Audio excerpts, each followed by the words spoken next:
Azerbaijan, located just east of west, this is a country of great contrast in every regard. Old and new juxtapose in a beautiful way. The landscape morphs from sea level to intensely rugged mountains so extreme that the Caucasus holds some 70 species of animal life that exist natively nowhere else on Earth, including the Dagestan Tur. I'm Rob Gerstner, globetrotter and diehard bow hunter. Some regard this region as the most rugged huntable mountains on Earth. And I'm here to take on that challenge the only way I know how. My pursuits take me to the farthest reaches of the Earth in search of some of the most challenging high mountain species. And as if the rugged terrain and unpredictable weather weren't enough, I've upped the ante with a free-range, fair chase, archery-only standard. And this is just the beginning. Driven by a passion for wildlife conservation and a fascination with history, these hunts take me on an adventure few could ever imagine. For me, hunting isn't a sport or hobby. It's a calling to something greater, an invitation to climb higher and go farther, to venture beyond the edge of civilization.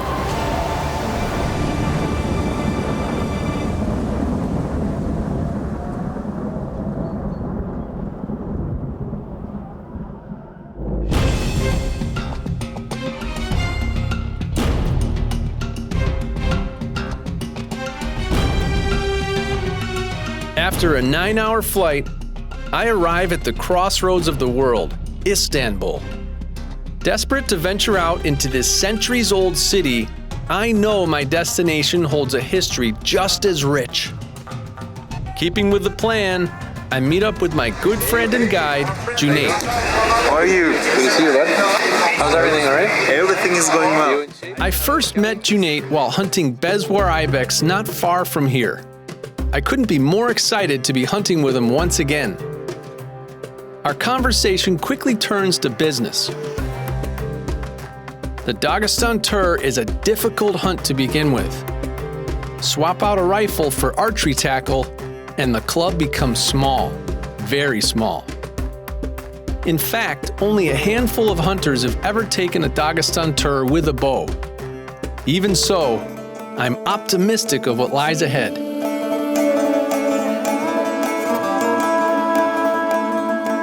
Another flight, and I'm getting close. This is Baku, the capital city of Azerbaijan. Situated on the Absheron Peninsula, on the western edge of the Caspian Sea, Baku quickly became an important port of call on the Silk Road. This ancient seaport connected much of modern-day Russia and China to Europe and beyond. Behind fortified walls, the old city dates back to the 12th century AD, where it played host to international trade and commerce.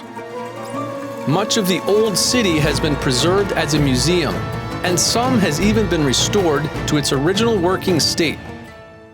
The Karvansara restaurant is no exception. Some 9,000 years ago, these walls provided shelter and a good night's rest to businessmen and merchants from across Europe and Asia. So years and years ago, this was Hotel. a hotel. Yeah. People checked in here. Yeah. This was the room.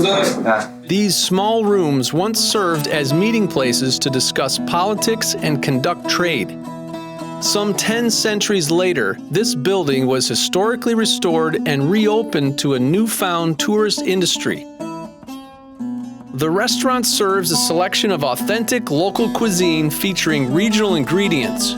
Now this one I gotta try, although I'm a little worried because I don't know what's going on here. You can't even pronounce it, for God's sakes.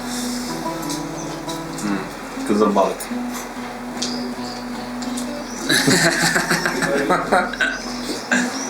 It's actually really good. I can't say I've had a spread like this outside of a major holiday, and it just keeps coming. Now what do we have here, Jane? This is the lab. Good thing we're hungry. As we leave the well-preserved memory of Karvansara, The Baku skyline is proof that the city is not stuck in the past. Like closing a history book, we quickly jump back into the modern era of skyscrapers, hotels, and tourist attractions. But it's time to say goodbye to all this and continue our trek to the mountains, once again taking us back in time. The anticipation and excitement slowly rise with every mile passed. One more leg of travel ahead, and we will be at base camp.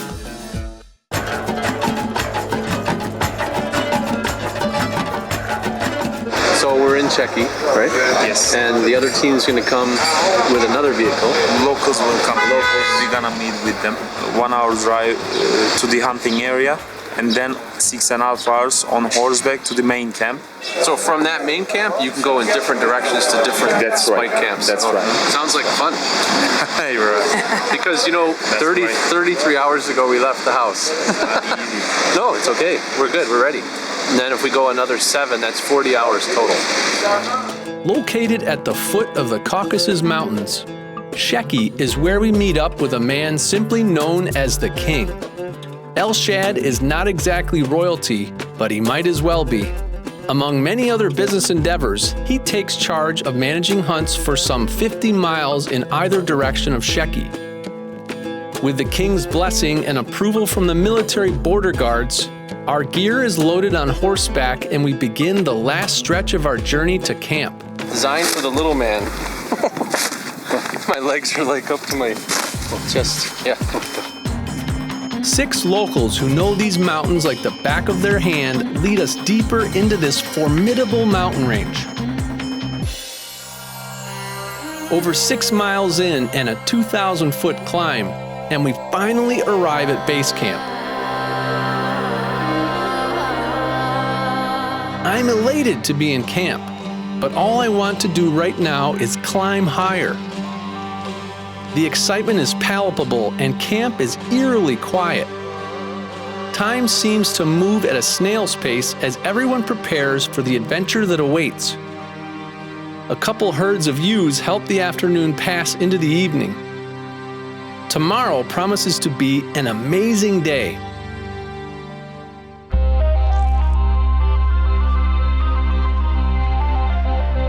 Even though strategically located between 2 mountain ranges known to hold trophy rams, our base camp is still half a day's hike and 2,000 feet below the alpine meadows where the Tur like to feed.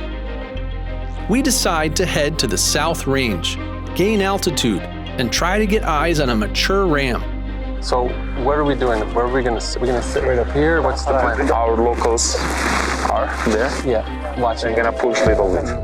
They're watching. Okay, Marlon. Okay, the locals worrying me. Let's go to our... Okay, let's go. Okay, we'll go.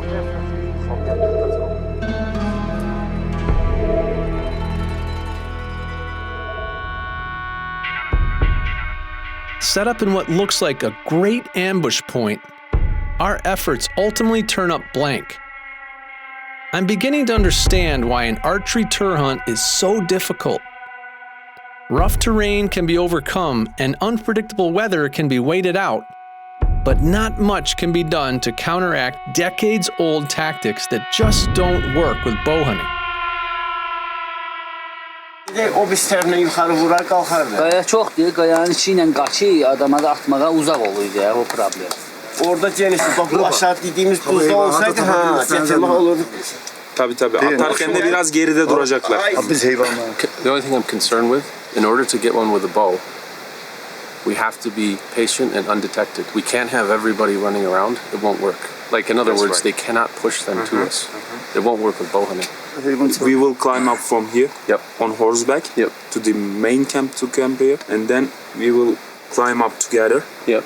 The point, waiting point in the evening. With bow hunting, you have to be above them and come down on them. If we try and shoot them from below, the wind and their view, because they're always looking downhill, we're going to get detected. So I'm glad he agrees that with bow hunting, it only needs to be a few of us, and we go higher. Despite the friction, I'm quite excited to be moving further up the mountain. If there's anything that my sheep hunting experience has taught me, it's get high. gain as much altitude as the mountain will allow.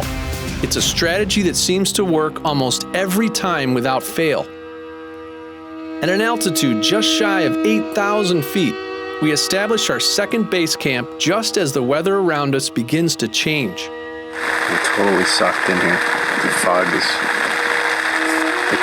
thick as thieves, and it's pouring rain out. So if it doesn't let up, it's going to end up having an effect on our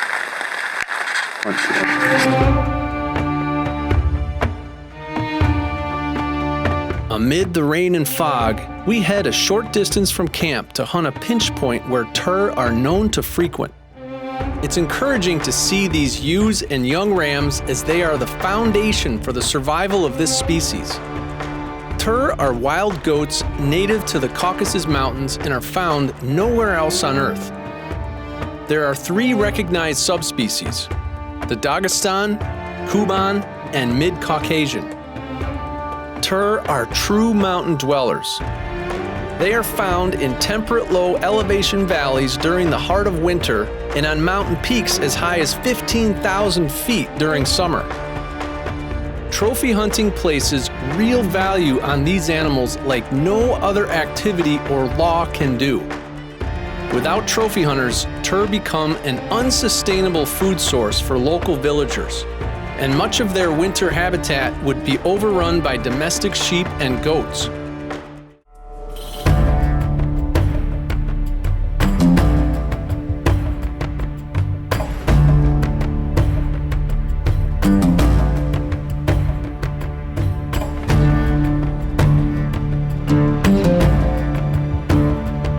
Once again, the weather takes a turn for the worse. Prevailing westerly winds carry warm, humid air that is rapidly carried high into the atmosphere as it meets the edge of the range, resulting in unpredictable fog, rain, and intense storms. Between patches of fog, we catch glimpses of what could be a mature ram. As the weather breaks, our endurance is rewarded.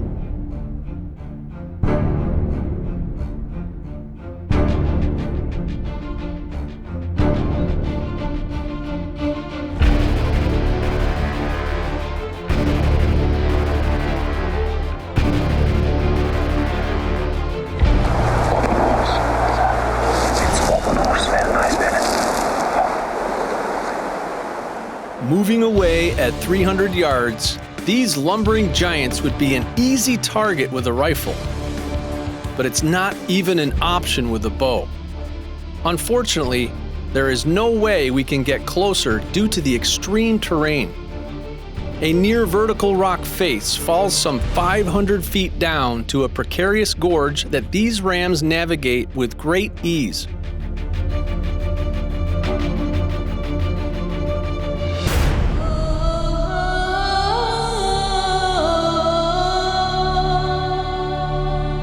The dynamic layers of rock that jut far into the sky all around us tell the story of a violent past. Some 200 million years ago, the Caucasus were thrust up as the European and Asian continents collided. Several severe earthquakes have rocked Dagestan and Azerbaijan over the last century. As a result of the continued vertical growth of these steep and dangerous mountains. Yet there's an inherent beauty this destruction has created. It's almost beyond words, but for those who've been here, there's an odd sort of bond that tugs at the recesses of one's mind in a way nothing else can. With a chance of more severe weather on the way, we pack up and head back to lower base camp, where we're met with yet another rainy afternoon. This is our 3rd straight day of rain and heavy fog. Everyone is soaked to the bone, but we keep moving forward. Our perseverance through these grueling conditions hasn't been for naught. The 2 old men, Wally and Figo, have proven agreeable to trying tactics they normally would not approach. This has put us close to several small rams, giving me the opportunity to observe and learn about their habits and behavior. Fred Bear once said, If you consider an unsuccessful hunt to be a waste of time, then the true meaning of the chase eludes you altogether. With only a day and a half left, this quote resonates with me as I prepare myself to go home empty-handed.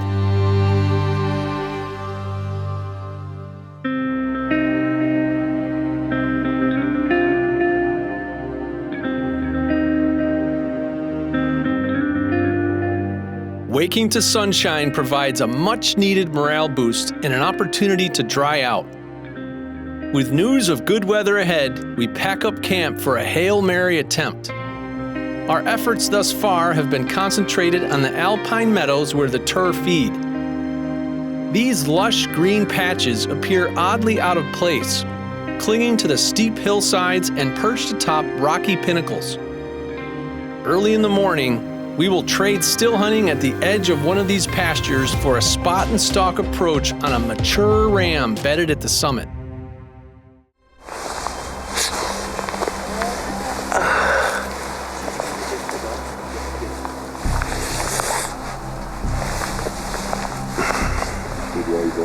I have to. On the ride up, I tweaked my shoulder. With nothing to dull the pain, I have to suck it up and keep going. All of the demons are working against me to test my strength and my will. Now my shoulder, yesterday the rain and the clouds.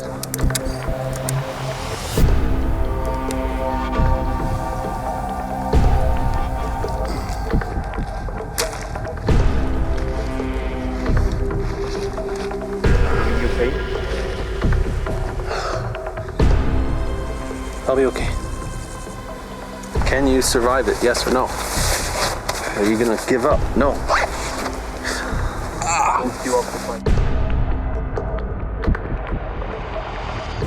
Uncertain about my shoulder, I turn in for one final sleepless night on the mountain.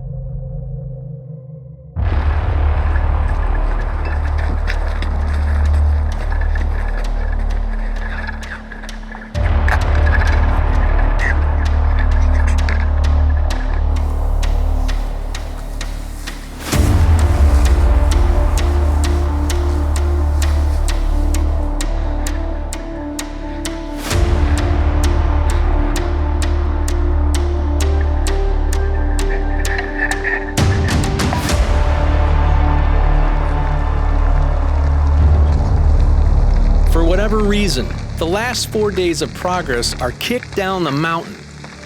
It's obvious these guys aren't used to being so close to a trophy Tur. Their excitement is completely uncontrolled. Bedded at 70 yards on the opposite side of the ridge, you couldn't ask for a better scenario to close the deal on a Tur. This hunt is very doable, Jay, with a bow. Nice guys, good guys, but they don't know how to do this. And he wouldn't stay down. He just kept walking up and screaming. The hardest part about this hunt is the locals, not the animals or the mountains. It's the locals. It's a shame, but it's true. They just don't know any better. They're used to guns. Before my frustration can get the best of me, we spot a herd of 27 mature rams. We could easily put a stalk on them with a little determination and the right approach. Instead, a couple of the locals are off and running to drive them to me. Apparently, their patience for archery tactics has worn thin. Driving and herding wild animals creates a difficult shot for even the best riflemen out there, but borders on the unethical for archery standards.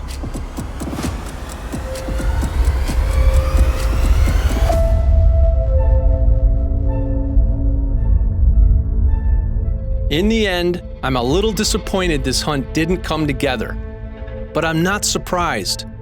I knew the odds weren't in my favor, and that challenge is what draws me to archery hunting. Although I'm leaving the mountain without a Tur, I'm not heading home empty-handed. The experience is worth more than any trophy could ever be. I'm not leaving upset, but rather inspired to continue this challenge. Not for the glory of the trophy, but for the achievement of doing the impossible, to go farther and climb higher in search of these creatures of the mist. A hunt like this changes a man to the core. High up on the mountain, it's about the will to keep going in the face of adversity, to never give up, to push myself to the limits of what I can physically, mentally, and emotionally endure. It's about standing here at the summit, taking in what few have ever seen, dreaming of the next mountain ahead. All men dream, but not equally. Those that dream by night wake in the day to find it was vanity. But the dreamers of the day are dangerous men, for they will act upon their dreams with open eyes to make it possible.